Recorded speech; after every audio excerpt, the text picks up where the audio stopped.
HMD എന്ന ബ്രാൻഡിൻ്റെ HMD T21 എന്നുള്ള പുതിയൊരു ടാബ്ലറ്റ് ഇപ്പോൾ ഇന്ത്യൻ മാർക്കറ്റിലേക്ക് ലോഞ്ച് ചെയ്തിട്ടുണ്ട്. അപ്പം ഈ ഒരു ടാബ്ലറ്റ് 16,000 രൂപ പ്രൈസ് റേഞ്ചിലായിട്ടാണ് വരുന്നത്. അപ്പം തരക്കേടില്ലാത്ത ഫീച്ചേഴ്സുമായിട്ട് വരുന്ന ഒരു ടാബാണ് ഇത്. തരക്കേടില്ലാത്ത ഫീച്ചേഴ്സോ? എനിക്ക് ഇത് ഡിസപ്പോയിൻറ്റിംഗ് ആയിട്ടാണ് തോന്നിയിട്ടുള്ളത്. ഓക്കെ, എന്തായാലും നമുക്ക് ആദ്യം ഫീച്ചേഴ്സും കാര്യങ്ങളൊക്കെ നോക്കാം. ഇപ്പോൾ ഡിസ്പ്ലേയുടെ ആയി നോക്കുകയാണെന്നുണ്ടെങ്കിൽ 10.36 ഇഞ്ചിൻ്റെ 2K റെസൊല്യൂഷനിൽ വരുന്ന ഡിസ്പ്ലേ ആണ് ഇതിൽ വരുന്നത്. റെസൊല്യൂഷൻ വരുന്നത് 2000x1200 LCD പാനലാണ് ഈ ഒരു ടാബിൽ വരുന്നത്. ഇപ്പം ഈ ഒരു 16,000 രൂപ പ്രൈസ് റേഞ്ചിൽ ടാബിളിൻ്റെ കാര്യത്തിൽ നമുക്ക് ഇപ്പോഴത്തതിൽ LCD പാനൽ എക്സ്പെക്ട് ചെയ്യാൻ പറ്റുള്ളൂ. OLED പാനൽ എക്സ്പെക്ട് ചെയ്യാൻ പറ്റില്ല. പിന്നെ 5:3 എന്നുള്ള ആസ്പെക്ട് റേഷ്യോയിലാണ് ഈ ഒരു ടാബ്ലറ്റ് വരുന്നത്. കൂടിയ റിഫ്രഷ് റേറ്റ് സപ്പോർട്ട് ചെയ്യുന്നില്ല. 60 ഹെർട്സിൻ്റെ റിഫ്രഷ് റേറ്റ് ആണ് ഇതിൽ വരുന്നത്. അപ്പം തരക്കേടില്ലാത്ത ഡിസ്പ്ലേ ഫീച്ചേഴ്സ് എന്ന് പറയാലോ. അല്ല, തരക്കേടില്ലാത്തത് എന്ന് പറയാൻ പറ്റുമോ? ഇപ്പം നമ്മൾ കോമ്പറ്റീഷൻ നോക്കുകയാണെന്നുണ്ടെങ്കിൽ ഇതേ പ്രൈസ് റേഞ്ചിൽ അല്ലെങ്കിൽ ഇതിലും കുറഞ്ഞ പ്രൈസ് റേഞ്ചിൽ റിയൽമി പാഡ് 2 വരുന്നുണ്ടല്ലോ. അതിൽ നമുക്ക് 2K റെസൊല്യൂഷൻ തന്നെയാണ് കിട്ടുന്നത്.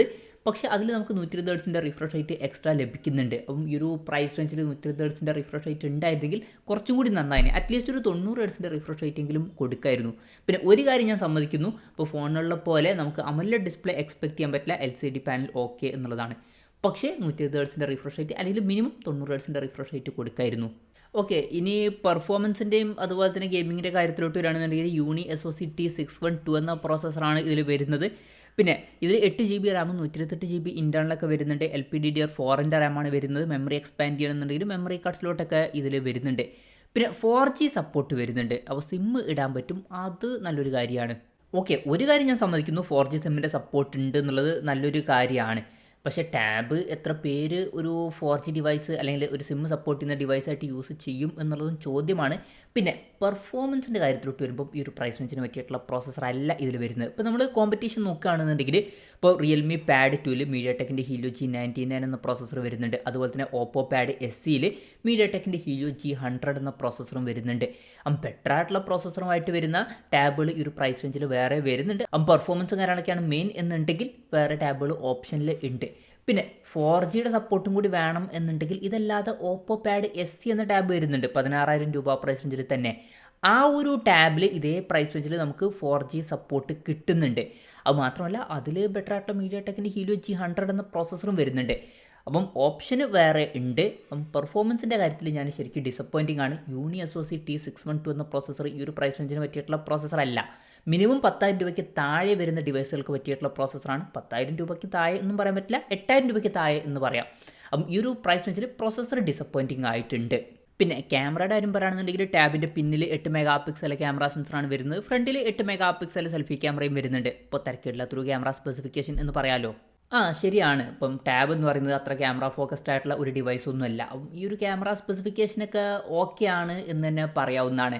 അപ്പോൾ ടാബുകളിൽ നമ്മൾ ക്യാമറയുടെ കാര്യം വല്ലാതെ നോക്കിയിട്ട് കാര്യമൊന്നുമില്ല.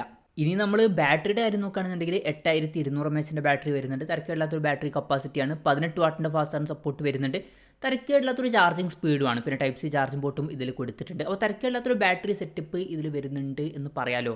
ഇത് ജസ്റ്റ് ആവറേജ് ആയിട്ടുള്ള ക്യാമറ സ്പെസിഫിക്കേഷൻ മാത്രമാണ്. ഇപ്പോൾ നമ്മൾ എഗൈൻ കോമ്പറ്റീഷനിലോട്ട് വരികയാണെന്നുണ്ടെങ്കിൽ നേരത്തെ പറഞ്ഞിട്ടുള്ള ടാബുകൾ തന്നെ എടുക്കാം. റിയൽമി പാഡ് 2ഉം അതുപോലെ തന്നെ ഓപ്പോ പാഡ് SE ഒക്കെ. ഇപ്പം ഈ രണ്ട് ടാബുകളിലും ബെറ്റർ ആയിട്ടുള്ള 33 വാട്ടിൻ്റെ ഫാസ്റ്റ് ചാർജ് സപ്പോർട്ട് വരുന്നുണ്ട്. അതുപോലെ തന്നെ ഇതിനേക്കാൾ ബെറ്റർ ആയിട്ടുള്ള ഒരു ബാറ്ററി കപ്പാസിറ്റിയും വരുന്നുണ്ട്. അപ്പം ബാറ്ററി അത്ര മികച്ചത് എന്നൊന്നും ഞാൻ പറയില്ല, ജസ്റ്റ് ആവറേജ് മാത്രമാണ്. ബെറ്റർ ആയിട്ടുള്ള ബാറ്ററിയുമായിട്ട് വരുന്ന ടാബുകൾ ഈ ഒരു പ്രൈസ് റേഞ്ചിൽ വേറെ വരുന്നുണ്ട്. ഇനി ബാക്കി ഫീച്ചേഴ്സ് നോക്കുകയാണെന്നുണ്ടെങ്കിൽ ടാബിൻ്റെ വെയിറ്റ് വരുന്നത് 467 ഗ്രാമാണ്. തിക്നെസ് വരുന്നത് 7.5 mm ആണ്. പിന്നെ IP52 റേറ്റിംഗ് സപ്പോർട്ട് ചെയ്യുന്നുണ്ട്. അതുപോലെ തന്നെ ഇതിൽ സ്റ്റൈലസ് പെൻ്റെ സപ്പോർട്ടും കാര്യങ്ങളൊക്കെ വരുന്നുണ്ട്. പക്ഷേ അത് സെപ്പറേറ്റ് മേടിക്കേണ്ടി വരും. പിന്നെ ബ്ലാക്ക് സ്റ്റീൽ എന്നുള്ള ഒരു കളർ വേരിയൻ്റാണ് ഇപ്പോൾ ലോഞ്ച് ചെയ്തിരിക്കുന്നത്. 3.5 mm ഓഡിയോ ജാക്ക് ഇതിൽ വരുന്നുണ്ട്. പിന്നെ ഡ്യുവൽ സ്റ്റീരിയോ സ്പീക്കേഴ്സ് കൊടുത്തിട്ടുണ്ട്. ഓസോ ഓഡിയോയുടെ സൗണ്ടൊക്കെ സപ്പോർട്ട് ചെയ്യുന്നുണ്ട്. ഇതിൽ ഡ്യുവൽ സ്റ്റീരിയോ സ്പീക്കേഴ്സാണ് വരുന്നത്. അത് ശ്രദ്ധിക്കേണ്ട ഒരു കാര്യമാണ്. ഇപ്പോൾ നമ്മൾ കോമ്പറ്റീഷനിൽ നേരത്തെ പറഞ്ഞിട്ടുള്ള ടാബുകളിലൊക്കെ ക്വാഡ് സ്റ്റീരിയോ സ്പീക്കേഴ്സ് ലഭിക്കുന്നുണ്ട്. അതായത് 4 സ്പീക്കേഴ്സ് വരുന്നുണ്ട്. അപ്പം അത് ആ ടാബുകളിൽ ബെറ്റർ ആണല്ലോ.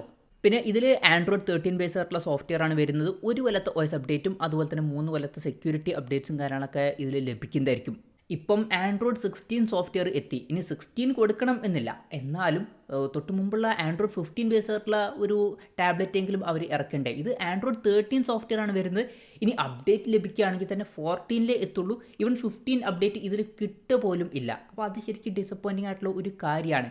പിന്നെ ഈ ഒരു ടാബിൻ്റെ കാര്യത്തിൽ പല ആൾക്കാർക്കും അറിയാത്ത ഒരു കാര്യമുണ്ട്. ഇപ്പം മുമ്പ് ഉള്ള നോക്കിയ ആണ് ഇപ്പം HMD ആയിട്ട് മാറിയിട്ടുള്ളത്. പുതിയ കമ്പനി ഏറ്റെടുത്തതാണ്. ഇപ്പം നോക്കിയ എന്നുള്ള ബ്രാൻഡ് ഉള്ള ടൈമിൽ ഇന്ത്യൻ മാർക്കറ്റിൽ നോക്കിയ T21 എന്നുള്ള ഒരു ടാബ്ലറ്റ് ഇന്ത്യൻ മാർക്കറ്റിൽ ലോഞ്ച് ചെയ്തിട്ടുണ്ടായിരുന്നു. ഇപ്പം അവർ ആ ഒരു ടാബ് HMD ബ്രാൻഡിലോട്ട് റീബ്രാൻഡ് ചെയ്തത് മാത്രമാണ് ഇത്. ഇപ്പം റീബ്രാൻഡ് ചെയ്യുന്നതുകൊണ്ട് വലിയ കുഴപ്പമുണ്ട് എന്നല്ല, പക്ഷെ അറ്റ്ലീസ്റ്റ് റീബ്രാൻഡ് ചെയ്യുമ്പം ആ ഒരു സോഫ്റ്റ്വെയർ ഒരു ആൻഡ്രോയിഡ് 15 ഒന്ന് ആക്കാമായിരുന്നു. അപ്പം അറ്റ്ലീസ്റ്റ് അതെങ്കിലും ചെയ്തിരുന്നെങ്കിൽ കുറച്ചും കൂടി നന്നായിരുന്നു. അതൊന്നും ചെയ്തിട്ടില്ല. ഇപ്പോൾ 2 കൊല്ലത്തിലേറെയായി ആ ഒരു ടാബ് ലോഞ്ച് ചെയ്തിട്ടുള്ളത്. ആ ഒരു ടൈമിൽ ആൻഡ്രോയിഡ് 13 എന്നുള്ള സോഫ്റ്റ്വെയർ ആയിരുന്നു ഉണ്ടായിരുന്നത്. അതേ സെയിം പ്രോസസ്സറായിട്ട് ഇപ്പം അവർ ഈ ഒരു ടാബ് ലോഞ്ച് ചെയ്തിരിക്കുകയാണ്. ശരിയാണ്, ഒരു റീബ്രാൻഡ് ഫോണൊക്കെ തന്നെയാണ് ഇത്. ഇനി എന്തായാലും വിലയുടെ കാര്യം നോക്കുകയാണെന്നുണ്ടെങ്കിൽ ഈ ഒരു ടാബിൻ്റെ വില വരുന്നത് 15,999 രൂപയാണ്. പിന്നെ ഇനീഷ്യലി ചില ഓഫേഴ്സ് ഉണ്ട്. അപ്പോൾ തുടക്കത്തിലുള്ള ഓഫേഴ്സ് കഴിഞ്ഞിട്ട് 14,499 രൂപയ്ക്ക് ഈ ഒരു ടാബ് നമുക്ക് ലഭിക്കുന്നതായിരിക്കും. അപ്പം എന്തായാലും ഓവറോൾ നോക്കുകയാണെന്നുണ്ടെങ്കിൽ എൻ്റെ ഒരു അഭിപ്രായത്തിൽ വളരെ മികച്ച ഫീച്ചേഴ്സ് ഈ ഒരു ടാബിൽ വരുന്നുണ്ട് എന്നൊന്നും പറയാൻ പറ്റില്ല. എന്നാലും ഈ ഒരു പ്രൈസ് റേഞ്ചിൽ HMDയുടെ ഭാഗത്തു നിന്ന് വരുന്ന ഒരു ടാബ് വേണം എന്നുണ്ടെങ്കിൽ കൺസിഡർ ചെയ്യാം എന്നേ ഉള്ളൂ. അത്ര മികച്ചൊരു ടാബായിട്ട് എനിക്ക് പേഴ്സണലി തോന്നിയിട്ടൊന്നുമില്ല. ഇപ്പോൾ എൻ്റെ ഒരു അഭിപ്രായത്തിൽ ഈ ഒരു ടാബ് ഈ ഒരു പ്രൈസ് റേഞ്ചിൽ കൺസിഡർ ചെയ്യേണ്ട എന്നാണ്. കാരണം പഴയ സോഫ്റ്റ്വെയർ ഒക്കെ ആയിട്ട് വരുന്ന ഒരു ടാബ്ലറ്റ് ആണ്. പിന്നെ അത്ര നല്ല ഫീച്ചേഴ്സും വരുന്നില്ല. ഇപ്പം കോമ്പറ്റീഷൻ നോക്കുകയാണെന്നുണ്ടെങ്കിൽ റിയൽമി പാഡ് 2 വരുന്നുണ്ട്, ഓപ്പോ പാഡ് SE ഒക്കെ വരുന്നുണ്ട്. അതിലാണെങ്കിൽ ബെറ്റർ ആയിട്ടുള്ള ഡിസ്പ്ലേയും ബെറ്റർ ആയിട്ടുള്ള പ്രോസസ്സറും ബെറ്റർ ആയിട്ടുള്ള ബാറ്ററിയും എല്ലാം നമുക്ക് ലഭിക്കുന്നുണ്ട്. അതുപോലെ തന്നെ ക്വാഡ് സ്റ്റീരിയോ സ്പീക്കേഴ്സും ഒക്കെ ലഭിക്കുന്നുണ്ട്. കുറച്ചും കൂടി പുതിയ ഒരു സോഫ്റ്റ്വെയറും അതിൽ വരുന്നുണ്ട്. അപ്പം എൻ്റെ ഒരു അഭിപ്രായത്തിൽ ഈ ഒരു ടാബ് സ്കിപ്പ് ചെയ്യാവുന്നതാണ്. ഇപ്പോൾ കുറഞ്ഞൊരു പ്രൈസ് റേഞ്ചിൽ റിയൽമി പാഡ് 2 വേണമെങ്കിൽ കൺസിഡർ ചെയ്യാം. ഇനി 4G സപ്പോർട്ടുള്ള സിം സപ്പോർട്ട് ചെയ്യുന്ന ഒരു ടാബ് വേണം എന്നുണ്ടെങ്കിൽ ഈ ഒരു 16,000 രൂപ പ്രൈസ് റേഞ്ചിൽ ഓപ്പോ പാഡ് SEയും കൺസിഡർ ചെയ്യാവുന്നതാണ്. എന്തായാലും ഈ ഒരു പ്രൈസ് റേഞ്ചിൽ ഈ ഒരു ടാബ്ലറ്റ് എനിക്ക് പേഴ്സണലി ശരിക്കും ഡിസപ്പോയിൻറ്റിംഗ് ആയിട്ടാണ് തോന്നിയിട്ടുള്ളത്. എന്തായാലും നിങ്ങളുടെ അഭിപ്രായം ജസ്റ്റ് ഒന്ന് കമൻറ്റ് ചെയ്യാം.